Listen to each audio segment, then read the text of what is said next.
దుర్మార్గంగా 29 మంది ఎస్సీలు ఎమ్మెల్యేలుగా ఉంటే 29 మందిని మార్చేశాడు.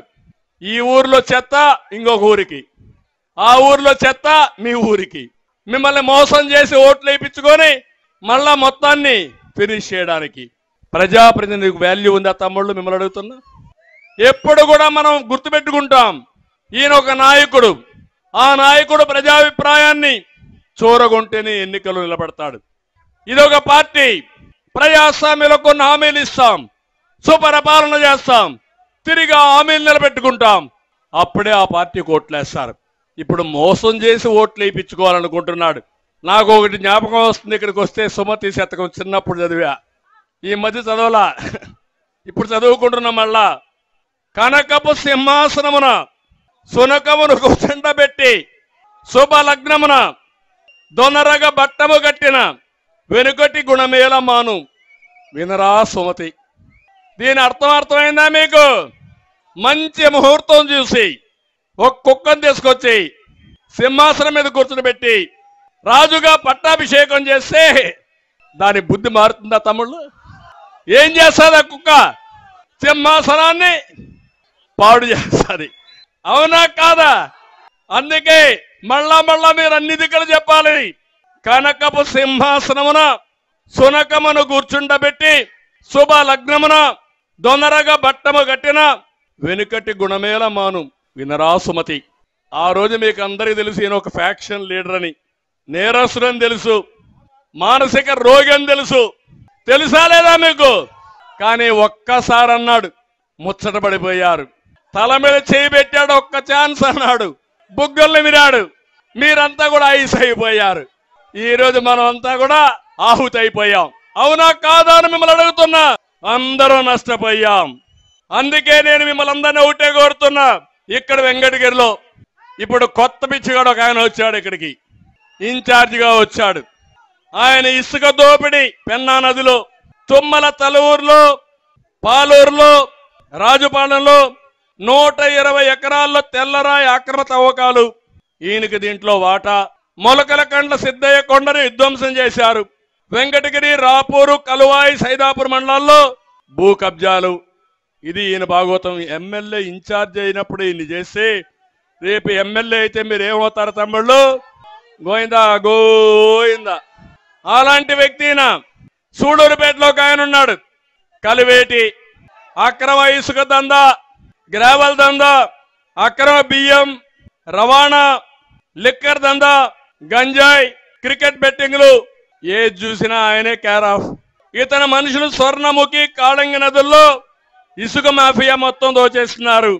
జగన్మోహన్ రెడ్డి రిషికొండను బోడుగుండు చేసి ఆ స్ఫూర్తితో శివనంబేడు కొండకు గుండు కూడా వేశాడు. ఈయన ఒక పెద్ద నాయకుడు, ఇప్పుడు టికెట్ కూడా లేదు. ఏం చెప్పాలి వీళ్ళని? ఇంకో పక్క గూడూరు, ఆయన పేరే వరప్రసాద్. ప్రసాద్ అలాగా మింగేశాడు మొత్తం చేసి.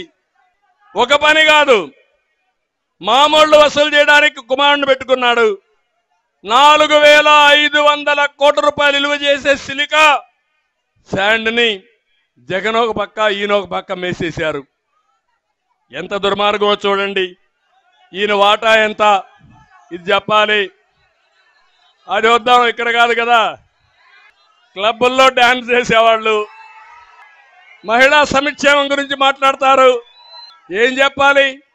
ఇంకో పక్క సర్వేపల్లి, ఈ నియోజకవర్గమే, కాకాణి కోర్టులో ఫైల్డ్ దొంగ మద్యం రవాణా చేసి పట్టుబడిన వ్యక్తి, స్టోర్ చేసి. ఆయనైతే ఇంకా KGF 3 తయారు చేసిన వ్యక్తి. ఆయన వ్యవసాయ మంత్రిని రాష్ట్రంలో ఎవరు తెలియదు కానీ మొత్తం సర్వేపల్లి మొత్తం దోచేసుకున్నాడు. గ్రావెల్ దోపిడీ 1000 కోట్లు. ఇంకో పక్క ఎక్కడ చూసినా మొత్తం నెల్లూరు జిల్లాను కొనే శక్తి వచ్చేసింది. అప్పుడే మిమ్మల్ని కూడా కొనేస్తారు రేపు. ఆ పరిస్థితిలో ఉన్నారు. సత్యవేడు పాపం రబ్బర్ స్టాంపు, ఆయన్ని మొత్తం అక్కడ ఆయన ఉన్నాడు. పెద్దిరెడ్డి పెద్ద మనగాడు, మామూలు పుడింగ్ కాదు ఆయన. రాష్ట్రంలో మొత్తం మైనింగ్ అంతా దోచుకుని అరిగించుకునే సత్తా ఆయనకుంది. మాట్లాడితే మన మీద దాడులు. అంటే ఎక్కడికి పోతున్నారని నేను అడుగుతున్నా.